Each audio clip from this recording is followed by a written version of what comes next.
За почеток сакам да го поканам професор Боев со неговото излагање, ректорот на Универзитетот Гоце Делчев.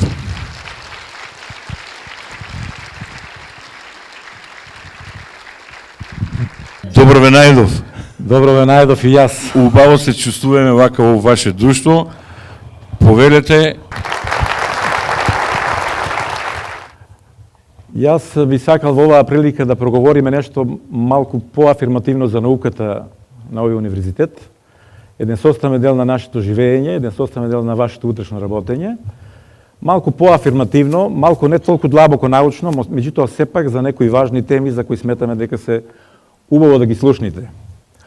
Моето излагање денеска ќе се однесува на онаа тема што цело време ве бомбардираат во медиумите, ве бомбардираат на дали во социјалните мрежи или било каде, тоа се климатските промени кои се случуваат на нашата планета. Тоа се состојби кои денеска се многу експлоатираат во јавноста, состојби кои во некои случаеви се прикажуваат во една насока, во друг случај во друга насока, меѓутоа и самите знаете постојат огромни движења во светот кои се однесуваат на оваа проблематика во поглед на тоа што ни се случува со планетата. Знаете сите за протоколот од Кјото, знаете сите за Париска спогодба, знаете сите она што се случува денеска во светот со најразлични движења, големите сили едно размислуваат, некои други друго размислуваат, меѓутоа каде е вистината за сето ова? Дека се наоѓа нашата планета денеска во овој момент. Значи неспорно е тоа дека во овој момент на планета ни случуваат чудни работи во климата, која е малце поразлична него што била пред некое време. Што се подразбира под овој феномен?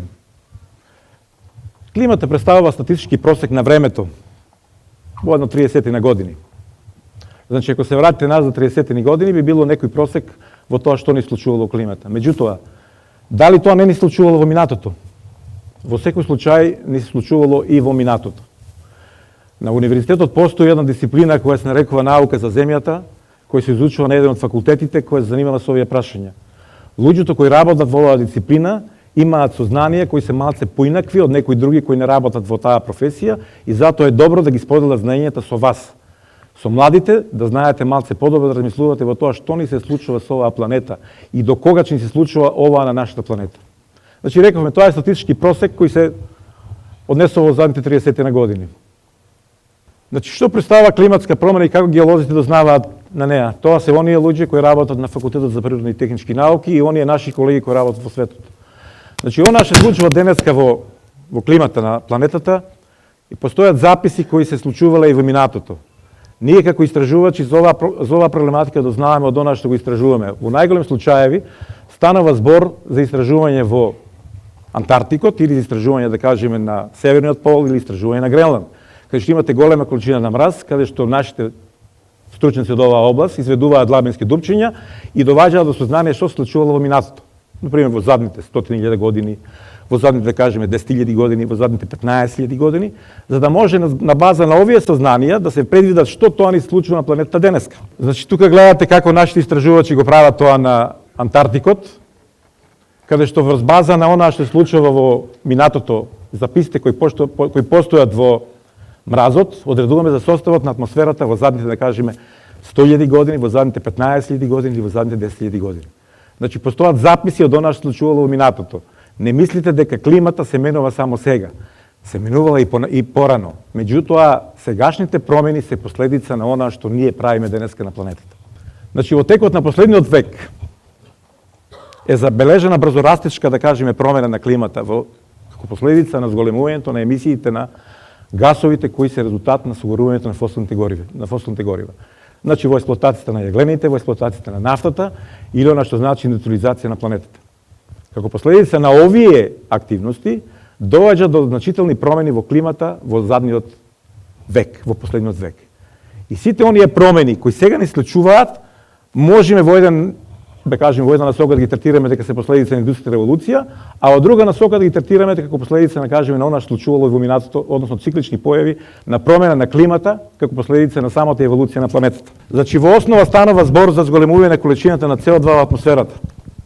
Значи, големата количина на CO2 во атмосферата, што сега се појавува, во основа е основниот причинител за она што ни случува во појавата на климатските промени, да имате во некои региони зголемени температури или константно зголемување на температурата на планетата, во некои региони имате поголема количина на врнежи, во некои региони имате нагласени суши. Меѓутоа глобално во основа имате промена на климата.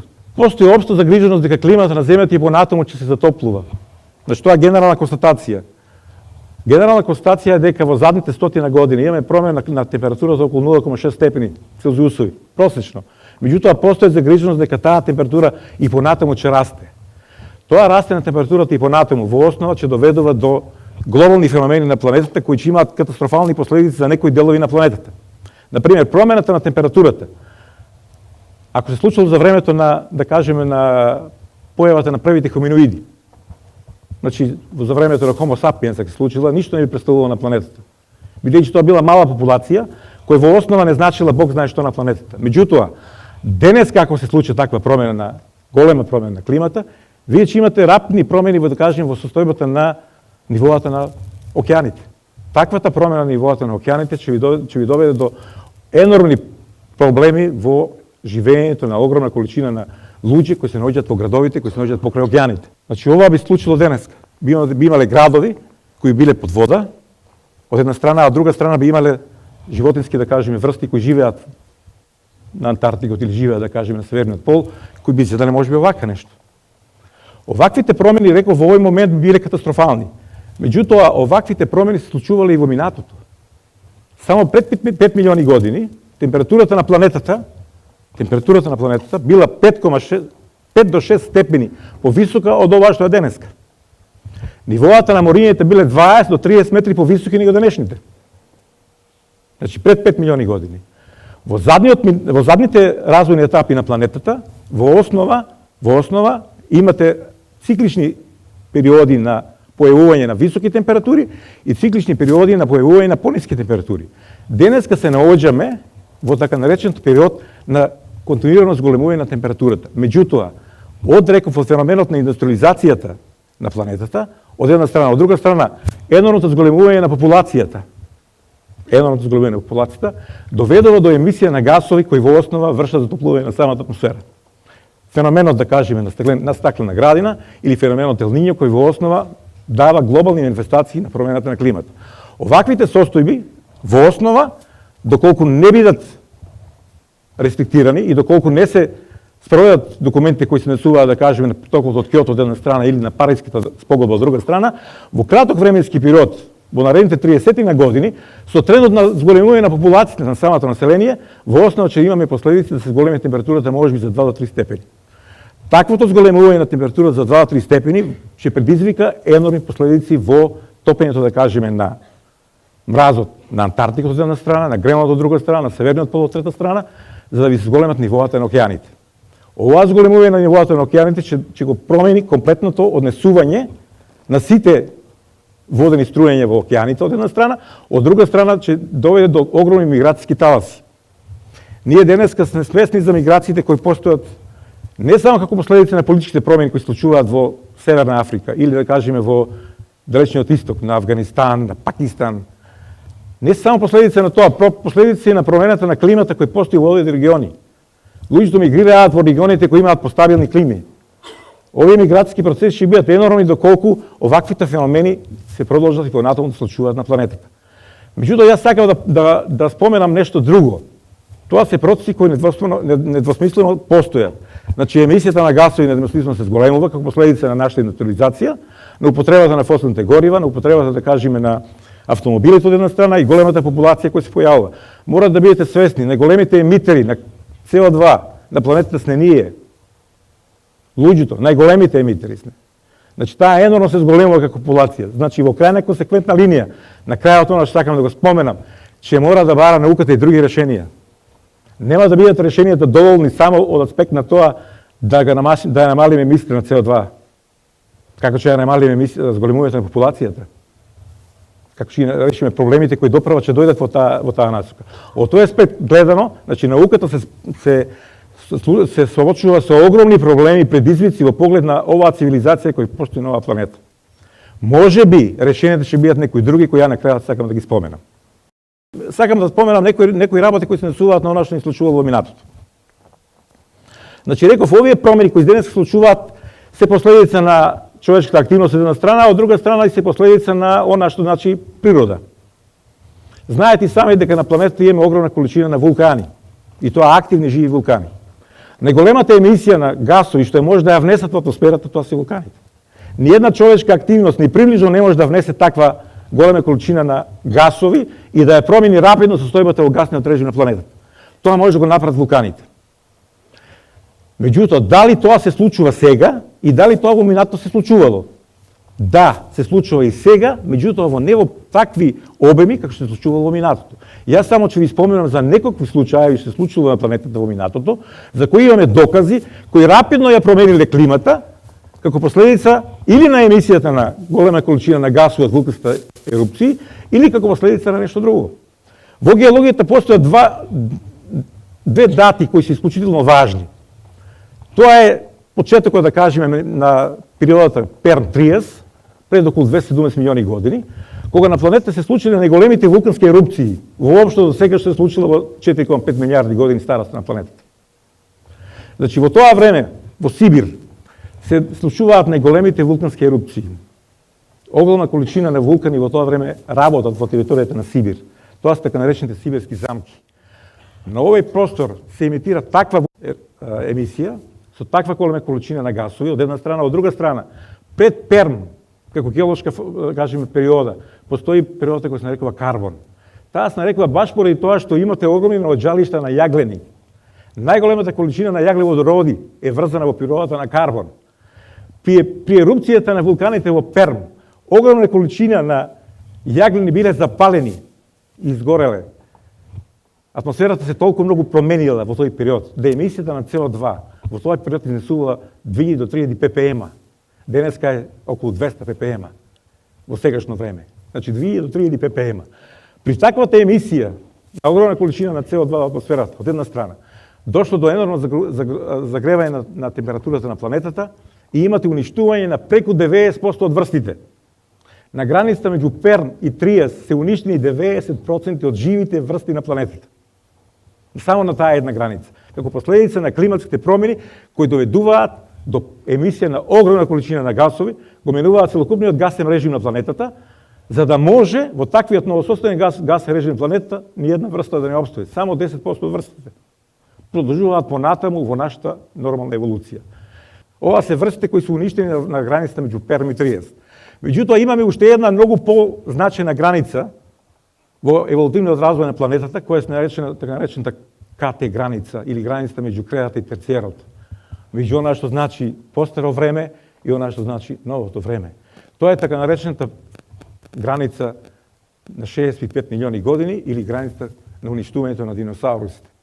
Најголемата врста на планетата што воопшто постоела. 170 милиони години владееле со планетата. Ние како врста владееме само 2 милиони години. Оваа врста владеела 170 милиони години и успеала да преживее во сите предизвици што постоеле во развојот на планетата и секако во развојот и променот на климатските промени кои се случувале во тоа минат. Што се случило на оваа граница? На оваа граница во геологијата е маркирана со еден хоризонт кој се нарекува КТ граница, овој белиот хоризонт. Тоа е иридиумски слој кој постои низ целата планета. Некаден може да се види бидејќи не е еродиран, таму кај што е еродиран не може да го најдете. Меѓутоа, тој иридиумски слој маркира една епоха во развојот и еволуцијата на планетата. Без таа еволуција ние не би постоеле како врста. Без оваа еволуција. На оваа граница се случила најголемата трагедија во историјата на планетата. Имате пад на огромна комета. На огромна комета, која паѓа во овој период на 65 милиони години, со падот на огромната комета имате обратен процес во овој момент. Не е истот процес што се случил, да кажеме, во моментот на ПТ границата, кога имате ерупција на огромна количина на вулкани, емисија на CO2 и зголемување на температурите. Овде ќе имате појава на глобална зима. Со падот на кометата се предизвика голема вулканска ерупција на територијата на нашата планета, која во основа емитира голема количина на прашина во атмосферата. Оваа огромна количина на прашина во атмосферата не дозволува поминување на сушевите зраци. Планетата почнува да се лади енормно. Неколку години имате така наречена глобална зима. Во таквата глобална зима, во првите налети на самата, да кажеме, катастрофа се уништуваат најголемиот дел од врстите. Диносаурусите како огромна популација на која требало голема количина храна, не е можела да преживее на оваа граница. И таа буквално исчезнува во трен. Значи, исчезнува на трен. Прашањето кое се поставува е дали оваа нас може да ни се случи. Значи, овие геолошки феномени кои случувале во минатото, прават глобални промени на климата и тоа во краток временски период. Она што човекот денес го прави со индустриализацијата, го прави континуирано. И континуирано ние полека на нашата планета, тоа ви е исто како ќе ставите во еден казан некое животно мало и ќе го сварите полека, тоа нема да остане дека се сварило. Тоа не случува нам сега. Меѓутоа, овие процеси кои случуваат се далеку по тешки за планетата и за онаа еволуција што постои на самата планета. Ова не може да ни се случи. Му се случило на диносаурусите, нам не може да ни се случи. Зошто не може да ни се случи? Токму поради тоа што имаме наука кој се занимава со истражувањето на Вселената, со истражувањето, да кажеме, на планетата и она се случува на планетата. Баш поради тоа ова не може да ни се случи. Новите истражувања кои денеска се случуваат во оваа насока, одат во насока на тоа дека ова се случува на планетата на секои 20 милиони години. Значи, на секои 20 милиони години на нашата планета комплетно се уништуваат врстите. 90% од врстите исчезнуваат. На секои 20 милиони години. Тоа е истражувано во задните 500 милиони години. Статистички просек кој потполно се поклопува на секои 20 милиони години.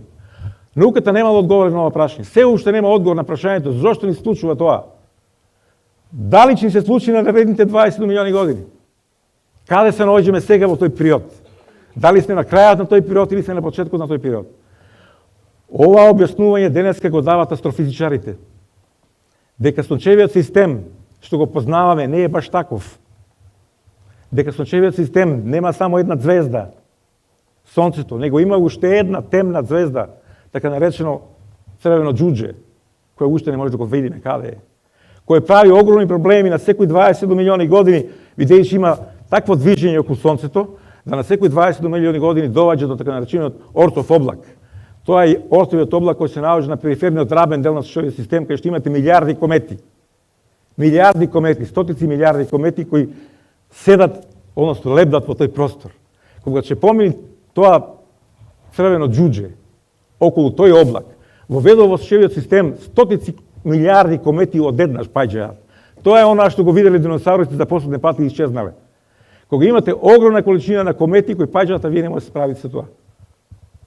И денешната наука, доколку ни се случи таков феномен, нема да биде во можност да се справи. И зошто го зборувам ова? Видејќи најголемиот предизвик во науката денеска е барањето баш на овој црвено џудже. Каде се наоѓа ова црвено џудже?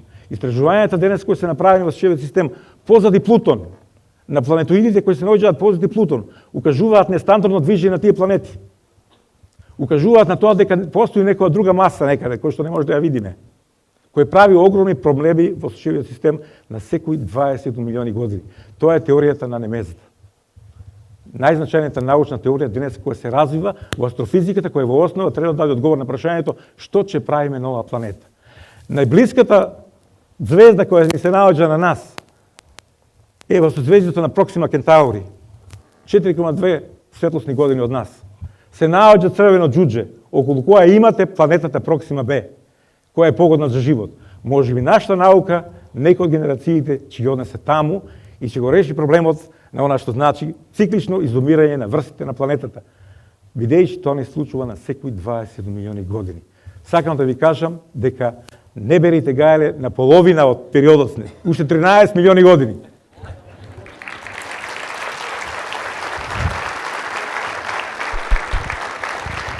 Професоре, и од мене честитки. Благодарам.